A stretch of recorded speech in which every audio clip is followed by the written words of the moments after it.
आज भक्ति ग्रुप में कहने जा रहे हैं जटायु और संपाति दोनों गिद्ध भाइयों का कहानी। एक भाई धार्मिक थे, एक भाई धार्मिक थे और एक भाई अधार्मिक। जैसे में कहा गया है कि धरती पर दोनों को रहना बहुत ज़रूरी है। अगर एक भी नहीं रहेगा तो धरती उस दिन प्रलय हो जाएगा।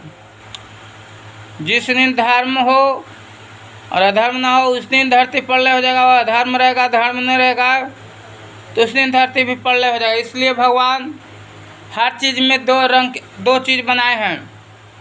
धर्म में भी अधर्म, अधर्म, मानव में भी नर नारी, कोई समाज में भी दो रंग के रहता है, राजनीति में भी दो रंग, सब चीज़ में दो रंग रहता है। तो कहने का मतलब है कि जटायु गिद्ध और संपाति जो थे दोनों भाई थे, लेकिन दोनों दो रास्ता पर थे। एक अधार्मिक रास्ता अपनाए हुए थे या एक धार्मिक रास्ता अपनाए हुए थे। तो इसके लिए बजरंगबली का आज इसमें कहानी जुड़ा हुआ है। दोनों भाई जब रह रहे थे, जब संपाति भाई थे बड़े भाई, तो अपना राजगद्दी पर बैठा और अधार्मिक काम करना शुरू किया। जितना ऋषिवर थे, मुनिवर थे, वो सब अपना जग कराते थे, तपस्या कराते थे। लेकिन वो संपाति जी गिद्ध थे कि नहीं होने देते थे और ऋषिवर को उठा के सबको बांध को और पारापारी मौत के घाट उतार देते थे। तो ऐसे चलते चलते जब पाप के घारा किसी को भर जाता है तो कहा गया कि एक दिन पतन होना ही है। चाहे कोई भी हो, हम हों चाहे समान हो चाहे पृथ्वी हो, एक दिन किसी को पतन होना जरूरी है। भगवान ब्रह्मा जी के उनके संविधान में यही लिखा हुआ है कि जो जन्म लिया है वो एक दिन जाएगा। जो आया है, जो शुरू हुआ है, उसको ख़त्म होना भी जो बहुत ज़रूरी है। तो इसलिए जब संपाति भाई का पाप का घड़ा भर गया तो कुछ खाली था। तब बजरंगबली घूमते घूमते उनका तो था कि धर्म के रक्षा करना। वो धरती पर आए हुए थे, प्रभु श्री रामचंद्र से पहले धर्म के रक्षा करने के लिए भेजे थे कि देखिए कुछ आप सुधारिए, फिर हम आएंगे तो पूरा कमान ले लेंगे और धर्म को रक्षा करते हुए धर्म का स्थापना और बढ़ोतरी करेंगे। इसलिए क्या हुआ कि से बजरंगबली घूमते घूमते कहीं घूम रहे थे तो देखे कि एक ऋषि को उठा के संपाति गिद्ध ने लेके जा रहे थे। तो बजरंगबली देख लिए। वहाँ पहुँचे कुटिया में तो सब हाहाकार मचा हुआ था। बोला कि देखिए ऐसा है वैसा है, अपना दुख दर्द सुनाया, कष्ट और संकट सुनाया बजरंगबली से। तो बोले हनुमान जी कि देखिए आप चिंता मत कीजिए, किसी को भी अत्याचार होता है तो उसका एक दिन ख़त्म होता है। इसलिए हम इसको ख़त्म करें। अब बजरंगबली भी वहाँ से चल दिए तो पाताल लोक में कहीं ऐसे खो में पहाड़ के गुफा में बनाए हुए थे अपना जगह कि किसी को पता नहीं चलता था। लेकिन कल गया है कि कहानी कहता है, कोई कहा है कि ऐसा खेल खेलेंगे कि खुदा भी नहीं जानते हैं। तो संपाति जी का वही बात था कि वो समझते थे कि जे हैं से हम ही हैं, ऐसा हम खेल खेलेंगे, ऐसा करेंगे कि कोई भी नहीं जानेगा और मेरा काम भी होते जाएगा। लेकिन ये मति भ्रम का बात है। गुरु जब लड़कन को पढ़ाते हैं तो गुरु को पता चल जाता है कि कौन तेज है और कौन भोंद है। वैसा ही में भगवान पिता परमेश्वर हैं कि पता कर लेते हैं कि कौन आदमी कहाँ तक सक्षम है और कौन सक्षम नहीं है, और उसके अनुसार वो अपना कार्य शुरू कर लेते हैं। तो बजरंगबली के पता चल गया कि ये पहाड़ के गुफा में है। घूमते घूमते वहाँ पहुँच गए और अपना बल पूर्वक बुद्धि के अनुसार अपना काम काज शुरू कर दिए। और वहाँ संपाति जी और जटायु जी में दोनों में बहस छिड़ गया। तो लुकाते हुए अपना बजरंगबली अपना भेष बदल के वहीं अथी होल थे। तो बोले जटायु जी कि भैया आप ये काम छोड़ दीजिए, बहुत खराब काम है, किसी को ऋषि को हत्या करना, किसी मुनि को मार देना, ये बहुत गलत काम है, छोड़ दीजिए। और वो कहते थे कि नहीं हम नहीं छोड़ेंगे और आपके अथी में इनको अथी बनाएंगे, मीट बनाएंगे, तैसे खिलाएंगे वैसे खिलाएंगे। लेकिन जटायु जी थे भाई वो इनका विरोध किए।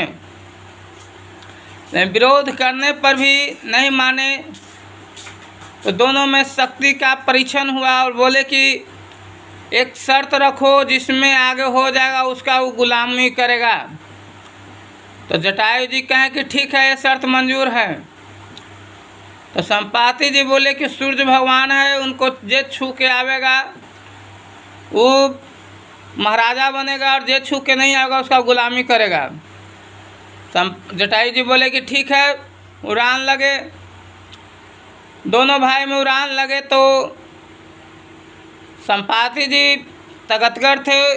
तगतगर तो दोनों भाई थे, लेकिन तने वो राजा थे तो और अच्छा बुद्धिमान शक्तिशाली थे। जा रहे थे, लेकिन हनुमान जी भी दोनों भाई के पीछे पीछे चल दिए। तो वहाँ संपाति जी जाते जाते आगे निकल रहे थे। तो हनुमान जी समझे कि आगे निकल जाएगा, विजयी हो जाएगा, तो फिर इसका गुलामी करना पड़ेगा जटायु जी के। और ये धर्म के रास्ता धरे हुए। हनुमान जी क्या किए कि अपना रूप लेके छोटा रूप धर के और जटायु गिद्ध में समा गए।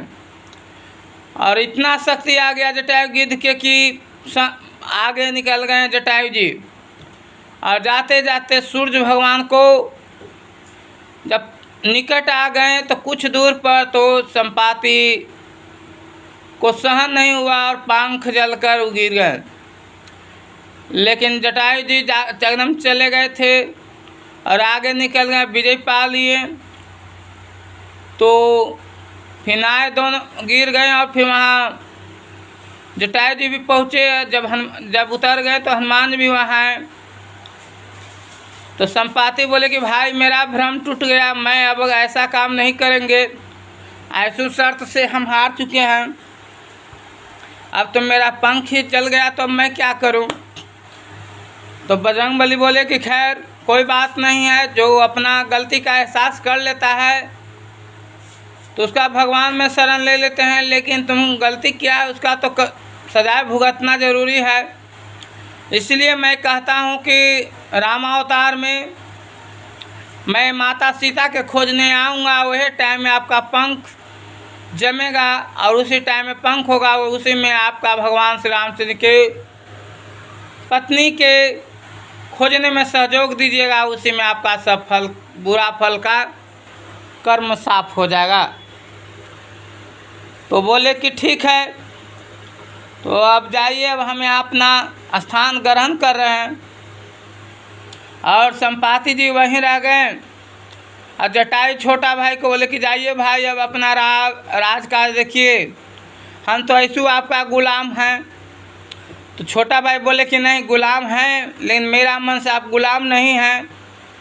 बड़ा भाई होता है सब बाप दाखिल होता है, आप अपना कर्म का स्वीकार कर लिया, तो इसलिए आप गुलाम नहीं हैं, आप जो चाहते हैं सो कर सकते हैं, लेकिन गलत काम का रास्ता अपनाना मेरा गलत अथी नहीं हम करने देंगे। कल कोई बात नहीं, अब जाइए प्रभु कि हम अपना नाम भजेंगे, अपना राजकाज देखिए। संपाति वहाँ से जटायु गिद्ध आए और वहाँ से और राजगद्दी बैठे। और राजगद्दी के बाद फिर अपना धर्म की स्थापना की और सभी को जितना ऋषि मुनिवर थे सबको छोड़ दिया गया। सब अपना ऋषि मुनि अपना अपना आश्रम में चले गए, जब तब करने लगे। तो कहने का मतलब है कि घमंड एक तरह के बार बार हम हर अथी में बोलते हैं, घमंड है कि मानव का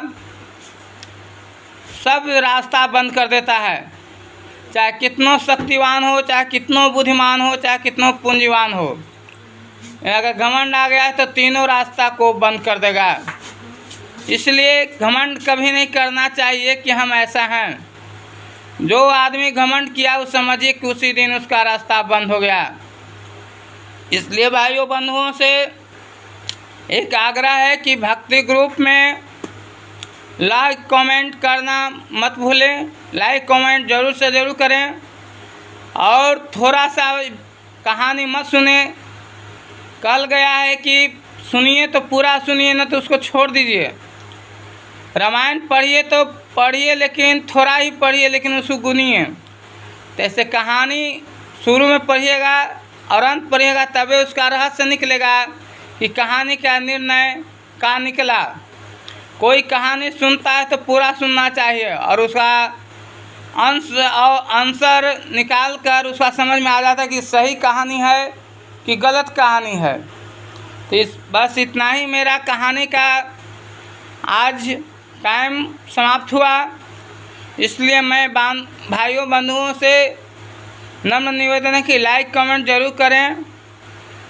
जय भक्ति ग्रुप, जय गरीब समाज, जय बाबा भोलेनाथ, जय जगदीश्वर, जय ब्रह्मेश्वर, जय पिता महेश्वर।